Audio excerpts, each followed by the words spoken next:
It's the Thursday morning show with Jace on 101 FM, and I've got a very special guest, Cameron Smith, NRL legend, who's been back to his roots for the Logan Sports Awards. Cam, what do you think when you come back and see Logan, having achieved what you have in the game of rugby league?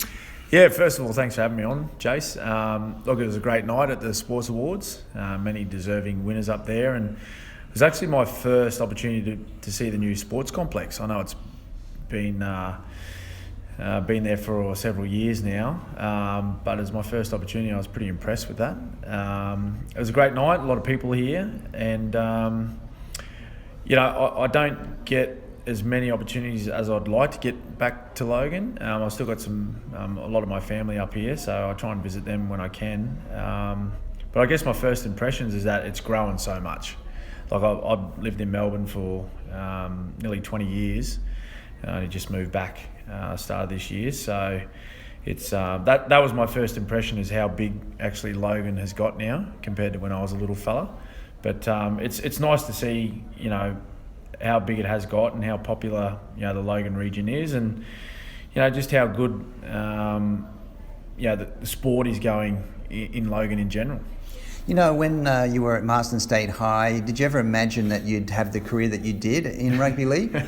No, not at all. And I still remember sitting in, I think it was year 11 biology class, and my teacher told me, I think I was probably chatting while she was trying to teach us, and she told me that I needed to pay attention more because football was never going to be a job for me in life. So I don't know, maybe that gave me a little bit more motivation. Not that I needed too much more at the time, but not at any stage during my schooling years did I ever think that I would have had the career or been fortunate enough to have the career that I had, particularly down in Melbourne.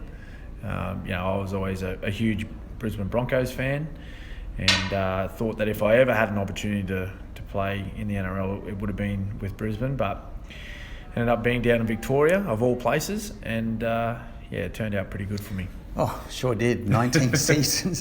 Hey, what are your thoughts about the Dolphins, starting as the 17th team in 2023? What do you think about the choice the NRL's made there? Yeah, well, I think it was a fairly straightforward decision for the NRL, particularly around the financial situation and the position that the Dolphins are in at the moment. They're in a very good position financially. I think not only do they have their fantastic leagues club there, also the stadium, but I think they also own a shopping centre as well and some land around that precinct. So they're obviously very financially stable. They've shown that they can host large crowds at their stadium. It's a world-class facility there, and it probably made sense for the NRL to put another team just north of Brisbane. They get their recruitment sort of corridor all the way from that Redcliffe area all through the Sunshine Coast, that Fraser Coast sort of area.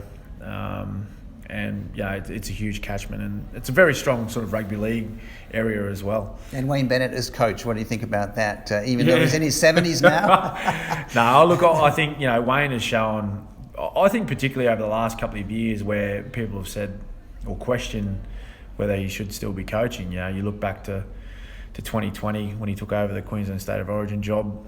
He helped the Maroons win the Shield back from New South Wales, which was remarkable. Supposedly the worst Queensland team ever selected. Didn't they say that about the one in 95? Yeah, the same thing, and I think they won 3-0. So, and then you look to now, this year in the NRL, like he took South to, what was it, 4 points from winning a premiership.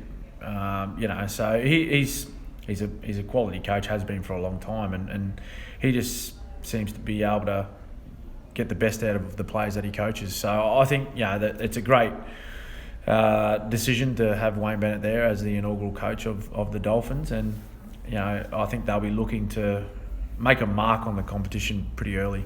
Dolphins are 17, number 18, who could it be? I'm a North Sydney junior. Billy Moore, my friend, sends his regards and says, what about 220,000 fans that the Bears have, and potentially making them the 18th team? Yeah, well, look, I think there's a lot of there's still a lot of North Sydney Bears supporters out there, and they were a great team. I still remember watching them when I was a young fella, and they were a very good side. Had some wonderful players playing for them, some great Queenslanders as well.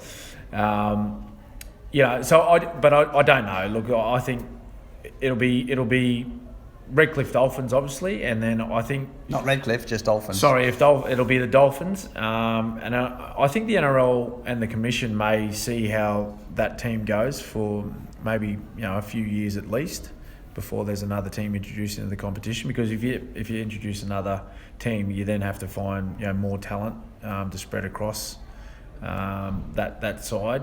You got to remember there's squads of 30. So, people have already said, is there enough talent to add another team now?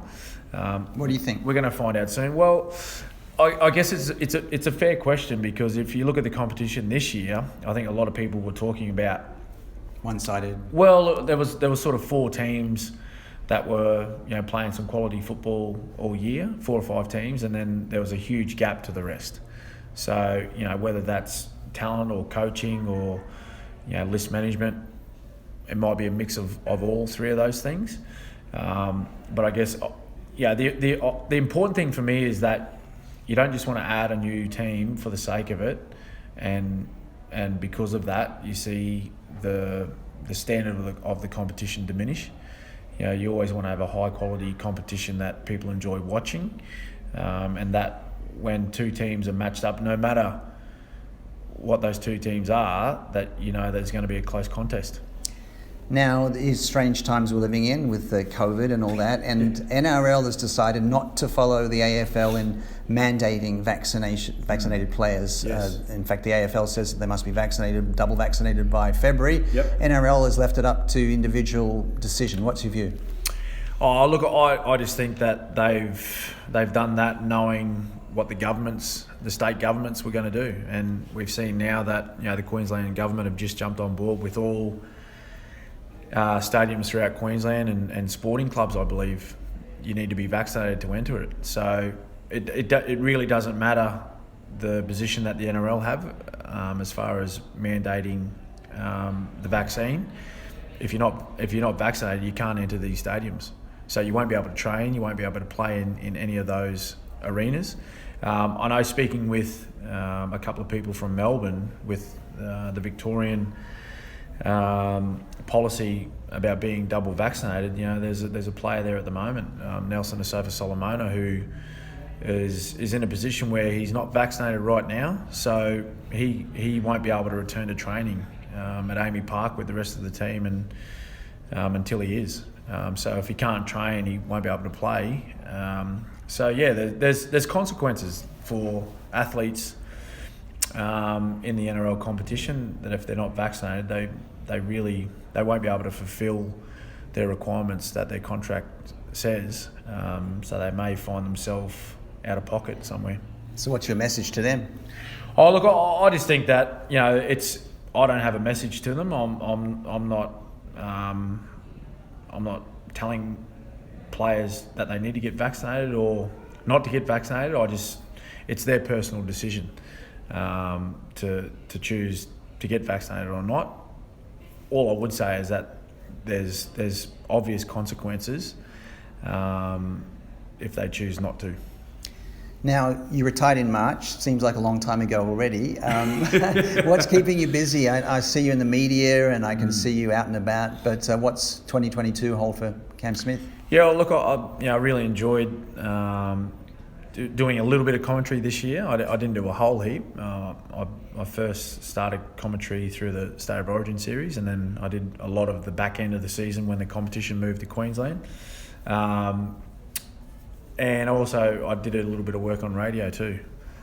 So I really enjoyed it. I really enjoyed, sharing my knowledge of the game, talking about, the previous weekend's matches and the sort of fallout from those games and things just in general about rugby league.